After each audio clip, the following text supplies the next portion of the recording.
나는 부활이요 생명이니 나를 믿는 자는 죽어도 살겠고. 지난 주일에 우리는 부활의 의미가 무엇인지를 생각했습니다. 부활의 역사성, 그리고 초대교회가 깨달았던 부활의 의미를 다루었습니다. 그때 그 의미를 5가지로 생각했습니다. 첫째는 주님의 부활은 우리의 부활의 보증이 된다는 것이고, 둘째로는 영혼 불멸이 아니라 육체와 영혼이 함께 부활한다는 것이었습니다. 셋째는 성령이 믿는 자에게 보편적으로 부어지는 성령 시대의 시작이라는 것이었습니다. 넷째는 새하늘과 새 땅의 약속입니다. 마지막 5째가 부활신앙은 과거의 것이 아니고 현재에 임하는 능력이라고 하는 걸 생각했습니다. 주님께서 십자가에 돌아가신 지 불과 몇 개월 안에 초대교회가 깨달은 것입니다. 그들이 깨달은 것은 주님이 부활해서 위대한 능력을 가지고 왔다라는 것이 아니라 하나님의 지극한 사랑의 승리라고 하는 것을 깨달은 것입니다. 그들은 주님이 가르치신 것을 전하기 위해서 놀랄만한 일들을 했습니다. 오늘 이 시간에 우리가 생각하고자 하는 것은 부활의 능력에 대한 하나님의 말씀을 상고하려 합니다. 사도 바울은 부활에 대해서 다음과 같이 증언합니다. 고린도전서 15장 3, 4절에서 내가 받은 것을 먼저 너희에게 전하였노니 이는 성경대로 그리스도께서 우리 죄를 위하여 죽으시고 장사 지낸 바 되셨다가 성경대로 사흘 만에 다시 살아나사 게바에게 보이시고 후에 12제자에게와 또 그 후에 500명 형제에게 일시에 보이셨고 그 후에 야고보에게 보이셨습니다. 또 그 후에 모든 사도에게와 맨 나중에 만삭되지 못하여 난 자 같은 내게도 보이셨느니라 이렇게 말했습니다.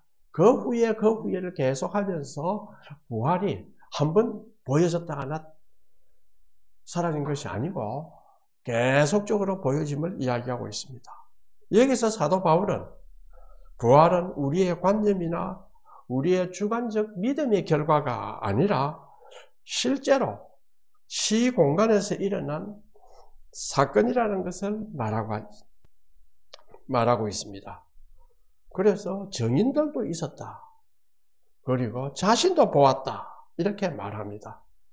그리고 이 부활은 기독교에서 필수적입니다. 만약 그리스도가 부활을 하지 않았다면 신앙 자체가 헛되다 라고 이야기합니다. 사실 우리는 매년 부활절을 기념합니다. 그리스도의 부활은 비록 역사적으로 실제 사건이지만은 과거의 사건으로 일회로 끝나는 단순한 기념비적 사건에 불과한가? 또 사도 바울이 언급했듯이 부활은 기독교의 토대이지만 과거 사건으로 끝난 것인가? 그렇지 않습니다. 그리스도의 부활은 하나님의 영이 예수에게 역사하신 사건으로 그 영은 오늘날에도 우리에게 임하고 있습니다. 예수를 부활하게 한 성령은 우리의 부활을 보증하고 그 성령은 우리 누구에게나 하나님을 찾는 자에게는 하나님의 영을 임재를 경험할 수 있는 새 시대를 열었습니다. 부활은 새 하늘과 새 땅을 약속하는 하나님의 큰 경륜이 드러나는 행위입니다. 사랑하는 성도 여러분, 사도 바울은 빌립보서에서 우리가 읽은 것처럼 그 부활의 권능을 알고자 했습니다. 이 부활의 권능은 지금 우리에게 어떻게 역사하는가를, 그 권능이 우리의 삶에 어떤 능력으로 임하는지를 알려고 한 것입니다.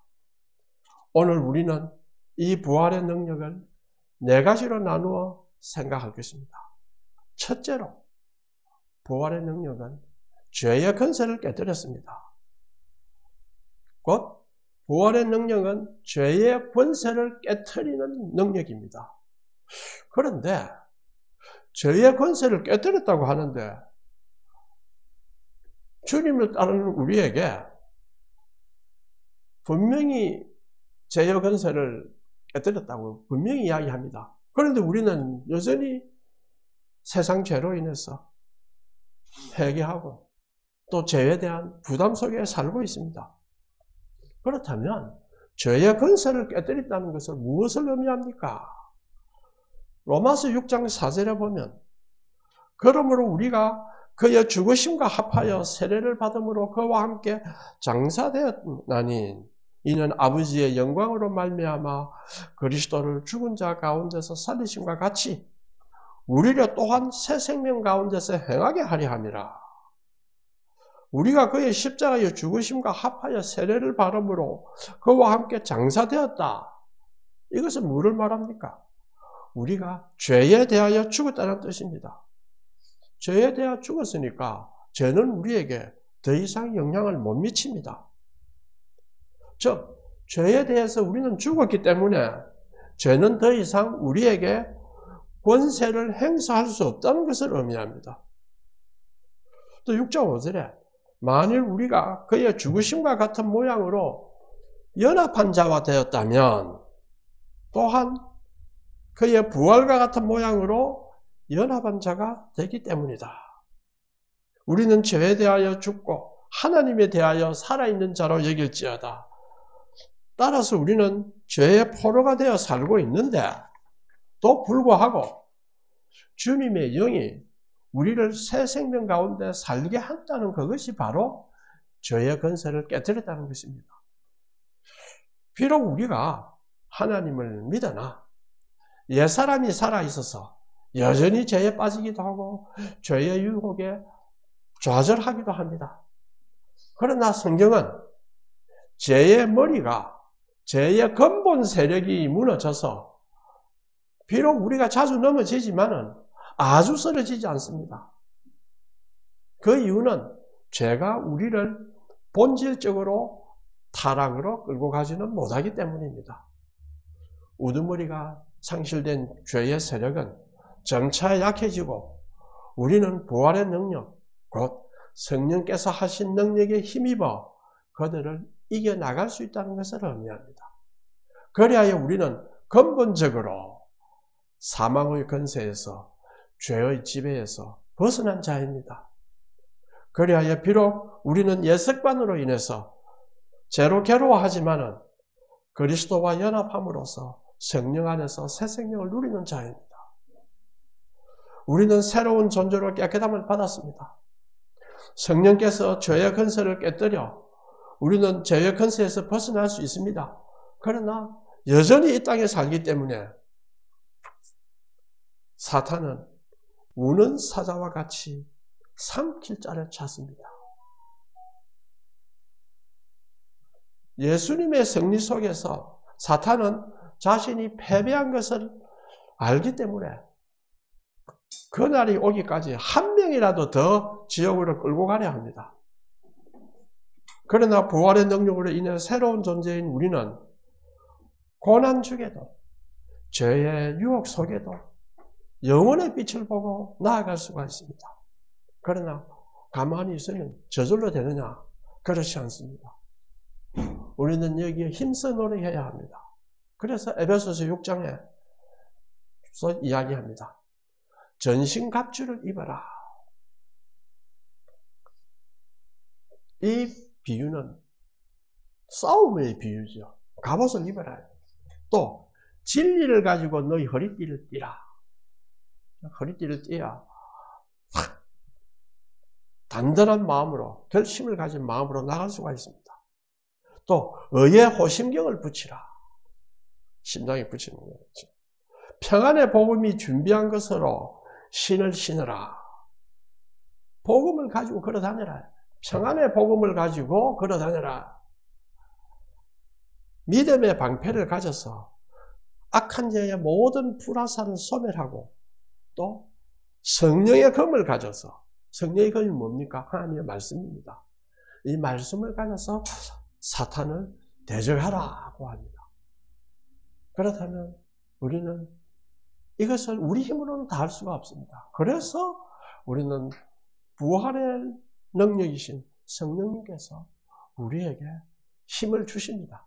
우리가 노력할 때에는 성령님이 우리와 함께 합니다. 둘째로 부활의 능력은 절망을 소망으로 바꾸는 능력입니다. 누가복음 24장에 엠마오로 가는 두 제자는 부활하신 예수를 만난 후 절망에서 기쁨으로 변하는 장면이 나옵니다. 그들의 눈이 밝아지고 마음이 뜨거워졌습니다. 우리 한번 생각해 봅시다. 자기들 스승이라 해서 온 희망을 가지고 따라다녔습니다. 많이 이적기사를 행하는 것을 보고 하나님이 영광을 가지고 왕으로 오신다. 한자리 할 것이다. 이런 희망을 가지고 쫓아다녔죠. 예수님 능력이나 말씀하시는 걸 보면은 왕 중에 왕으로 안 보입니까? 그런데 가장 흉악한 범죄자들을 처형하는 십자가에 달려서 돌아가셨습니다. 어이없습니다. 그렇게 실망해서 그 사람들은 예루살렘을 떠나 어디로 갑니까? 엠마오로 돌아갑니다. 자기 고향으로 가기 위해서 지나가는데 부활하신 예수님을 만났습니다. 거기서 다시 소망을 갖게 되었습니다. 우리도 역시 인생의 엠마오를 걷고 있습니다. 때론 실패, 상실, 질병과 고난, 또 여러 가지 남이 주는 고통, 이런 것들은 미래의 삶에 대해서 두려움을 줍니다. 내 운명이 어떻게 될까? 앞으로 나는 어떻게 살까? 이런 두려움을 갖게 되죠. 이처럼 세상은 때때로 우리를 무덤 같은 어두움 속으로 빠뜨려 방향을 잃게 합니다. 그러나 예수님의 부활은 우리를 그 자리에서 이렇게 세우는 소망의 능력입니다.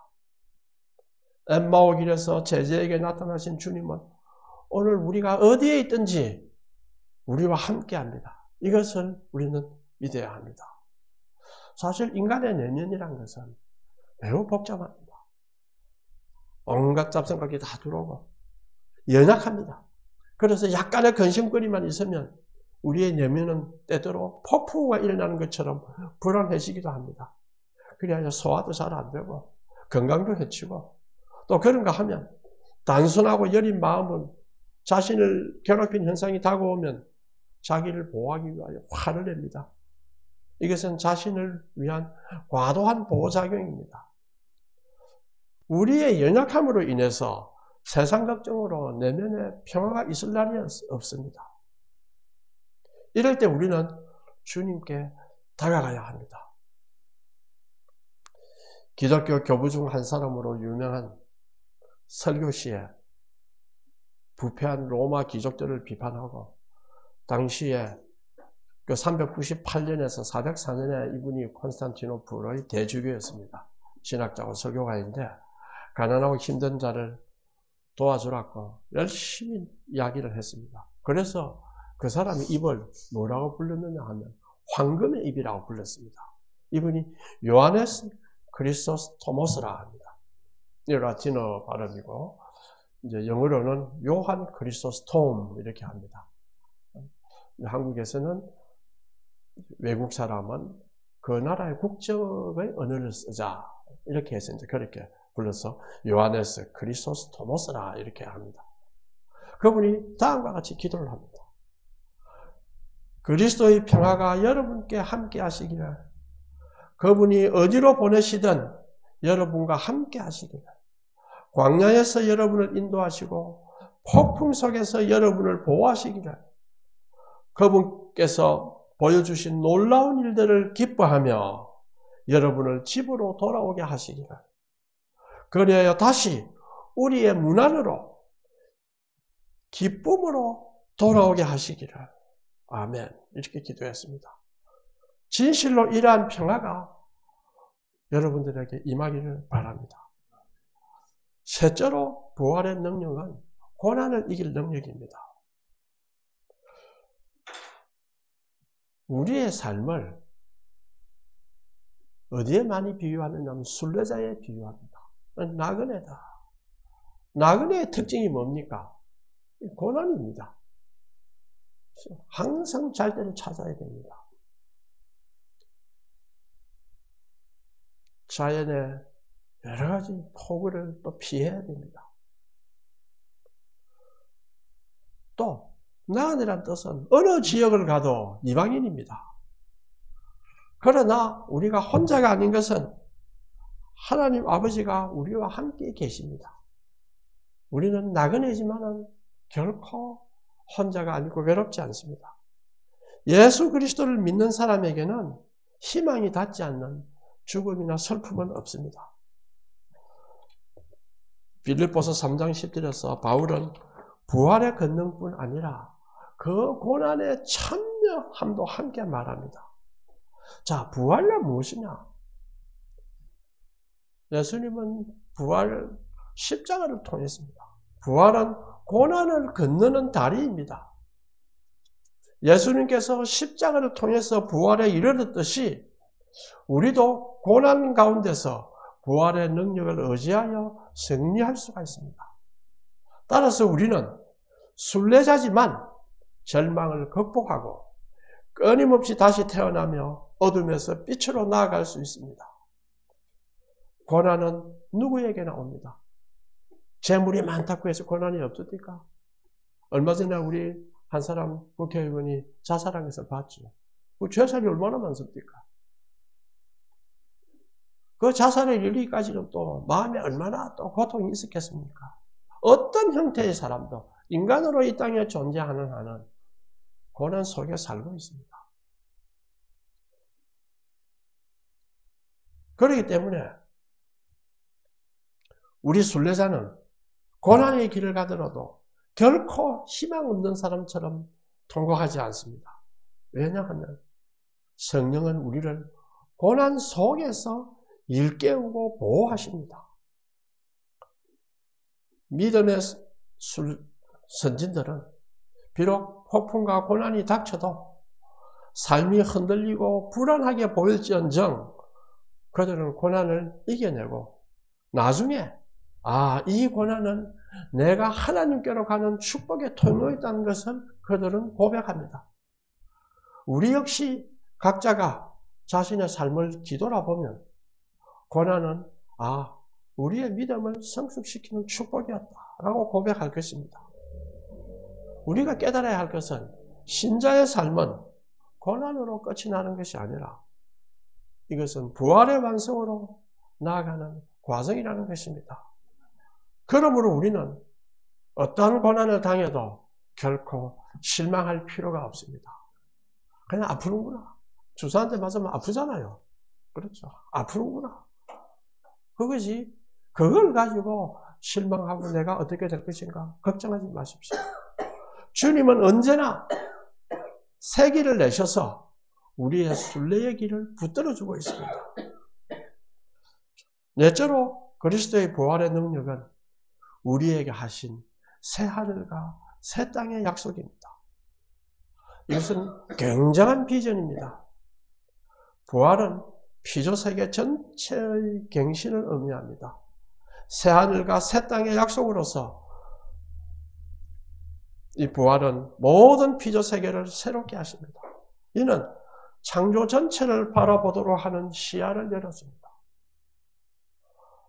계시록 21장 1절을 볼 거예요. 또 내가 새 하늘과 새 땅을 보니 처음 하늘과 처음 땅이 없어졌고 바다도 다시 있지 않더라. 예수를 믿고 주님께 자신을 의탁하면 삶이 새롭게 보입니다.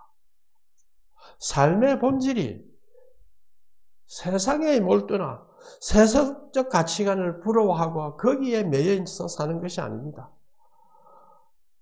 세상의 어두움과 세상 속에 매인 자신이 어두운 길을 가는 모습을 보고 돌이켜서 깨달아서 새롭게 살아가는 것입니다. 이것이 우리 삶의 본질입니다. 따라서 부활의 능력은 우리의 존재가 새로운 존재가 되었다는 선포입니다. 이는 성령을 통한 새 창조의 시작입니다. 그렇다면 구원의 최종 목표가 무엇입니까? 하늘로 가는 것이 아니라 새 하늘과 새 땅에서 인간이 온전한 존재로 다시 사는 것입니다. 그럼 여러분 질문할 것입니다. 어떻게 온전한 존재로 내가 다시 살겠습니까? 온전한 존재로 다시 산다는 것이 무엇입니까? 이것도 질문할 수가 있습니다. 하나님의 세계 창조 목적에 부합되게 사는 것입니다. 우주 창조 목적과 의미는 무엇일까요? 바로 하나님 자신의 영광과 신성을 드러내는 일에 있습니다. 로마서 1장 27절에 창세로부터 그의 보이지 아니하는 것들 곧 그의 영원하신 능력과 신성이 그 만드신 만물에 분명히 보여 알게 되다니 이라고 했습니다. 아버지 하나님은 마치 예술가처럼 아니 건축가처럼 그의 강하신 팔과 손으로 이 장엄한 우주를 제작하심으로써 자신의 영광이 우주까지 미치도록 하셨습니다. 우주는 하나님의 거룩하시고 권능에 찬 걸작품입니다. 그러므로 우리가 사는 목적은 뭐냐? 하나님 앞에서 그분의 영광을 기리고 찬양하는 데 있습니다.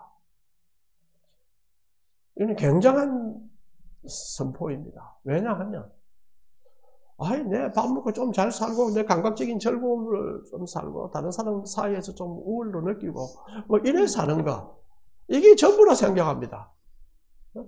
동창회에서 가보면은 제가 안타까웠던 것은 요즘 좀 덜합니다. 좀 사회에서 잘 나가면 다 동창회 나오면 그 주위에 사람이 모여요. 그럼 사회에서 잘 못 나가는 사람은 기가 죽어서 모일 거 아니에요. 그렇죠. 삶의 본질은 어디에 있느냐? 하나님 앞에서 하나님의 영광을 드러내고 기리고 찬양하는 데 있다 하면은 무엇을 말합니까? 하나님과의 관계 속에서 살아가는 것이 삶의 본질입니다.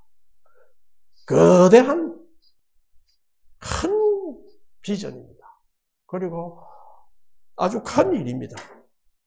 그런데 우리는 그냥 자신을 사소한데 몰입시킵니다. 저 사람 내보다 잘 사는데 정말은 말이야. 옛날에 뭐 공부도 못하고 잘 못했는데 어째 우리 조화가 잘 산다. 왜 질투하죠? 그것은 우리의 삶의 본질을 그냥 아주 사탄이 보여주는 어리석음에 자신을 묻어버리는 것과 똑같습니다. 우리가 타락했기 때문에 하나님의 영광이 무엇이고 그 찬양이 무엇인가를 잘 모르고 잃어버렸습니다. 그러나 하나님께서는 일반 은총을 베푸셔서 1장 20절에서 읽은 것처럼 우리에게 하나님의 영광과 신성이 만물에 드러나게 하여 희미하나마나 우리에게 알려주셨습니다. 그러다가 때가 참에 그리스도를 통해서 완전히 계시되었습니다. 만물이 그에게 창조되되 만물이 다 그로 말미암고 그를 위하여 창조되었고 또한 그가 만물보다 먼저 계시고 만물이 그 안에 계셨느니라고 합니다. 이것은 성부 하나님이 우주의 설계자요 창조자라면 성자 하나님은 창조의 설계자이며 목적과 이유입니다. 하면 창조의 비밀은 바로 그리스도를 통해서 계시되었습니다. 그렇다면 그리스도 안에 있는 창조의 비밀이 무엇일까요? 그것은 바로 하나님이 우리와 함께 하시고자 한다. 하나님이 기쁘게 우리와 함께 계시고자 한다. 이것이 창조의 비밀입니다. 창조의 목적입니다. 하나님은 사랑이십니다. 예수님이 태어났을 때 뭐라 했습니까? 임마누엘이라 하라. 하나님이 우리와 함께 계신다. 이것입니다. 그러므로 사랑의 하나님은 우리를 사랑하시기 때문에 그래서 우리와 함께 하시기 위해 우리 곁에 오시기 위해 우리의 친구가 되시기 위해 그리스도 안에서 우리를 창조하셨습니다. 우리가 타락해서 떠나니까 하나님께 갈 수가 없으니까 그리스도가 오신 겁니다. 자, 우리가 일반 종교나 사상을 한번 봅시다. 신은 어떤 형태로도 나타납니다. 초월자로도 나타나는가 하면 내재자로도 나타나기도 하고 이렇게 어떻게 하는 일반 종교에서 신을 이야기를 합니다. 거기에서 보면 신은 주로 최고 책임자입니다. 명령하고 다스리거나 혹은 원인과 또 세계의 기준으로만 존재합니다. 그러나 성경의 하나님은 다릅니다. 성경의 하나님은 이미 영원 전부터 우리와 사귀기 위해서 그리스도 안에서 사랑의 계약을 맺었습니다. 하나님의 형상대로 만들었다. 우리와 영원히 함께 하시겠다는 이 사랑의 계약은 그리스도 안에서 체결되었고 계시되었습니다. 또 그 안에서 완성될 것입니다. 이것이 바로 창조의 목적이며 창조의 의미고 창조의 설교도입니다. 그렇다면 우주는 우리 곁에 계신 하나님의 진실하신 사랑의 걸작품입니다. 사실 우리가 예술작품을 창작하는 목적이 뭐냐? 다른 예술작품과 기쁜 사귐을 나누고자 함에 있습니다. 우리가 자식을 낳는 목적이 뭐냐? 결국엔 자식과 좋은 친구가 되고 인생의 동반자가 되기 위함에 있습니다. 이렇게 생각하면 저도 좀 부끄럽습니다. 자식을 그렇게 대하지 못했거든요. 하나님은 우리를 창조하신 목적이 뭐냐? 우리와 영원한 우정을 나누기 위함에 있습니다. 그러므로 우리의 삶도 이러한 설교도 위에 세워질 때만 우리가 진정한 행복을 누릴 수 있습니다. 그리고 창조의 목적을 달성할 수 있습니다.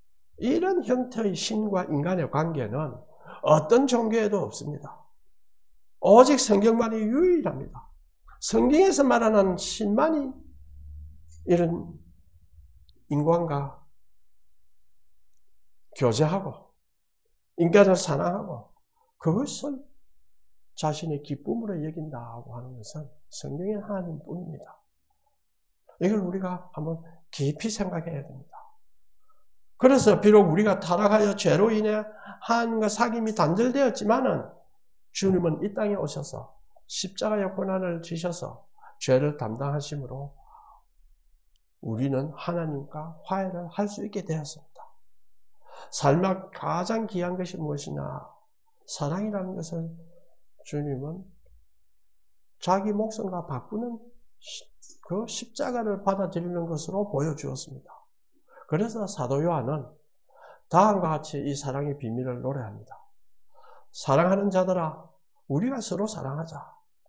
사랑은 하나님께 속한 것이니 사랑하는 자마다 하나님께로서 나서 하나님을 알고 사랑하지 아니하는 자는 하나님을 알지 못하나니 이는 하나님은 사랑이다. 어느 때나 하나님을 본 사람은 없습니다. 그러나 만일 우리가 서로 사랑하면 하나님이 우리 안에 거하시고 그의 사랑이 우리 안에 온전히 이루느니라. 요한일서 4장 7절에서 12절까지입니다. 그러므로 사랑하는 성도 여러분, 부활은 과거의 사건으로만 남지 않습니다. 혹은 먼 미래에 우리에게 일어나는 사건이 아닙니다. 부활은 오늘 우리의 삶 가운데 역사하는 성령의 능력이요, 죄와 고난을 이기게 하는 힘입니다. 그리고 절망 속에서 소망을 주는 생명의 능력입니다. 그리고 장차 우리를 새하늘과 새 땅으로 이끄는 하나님의 약속입니다. 종말에 우리 몸이 완성이 돼서 부활할 때를 기다리면서 이것을 우리는 명심해야 합니다.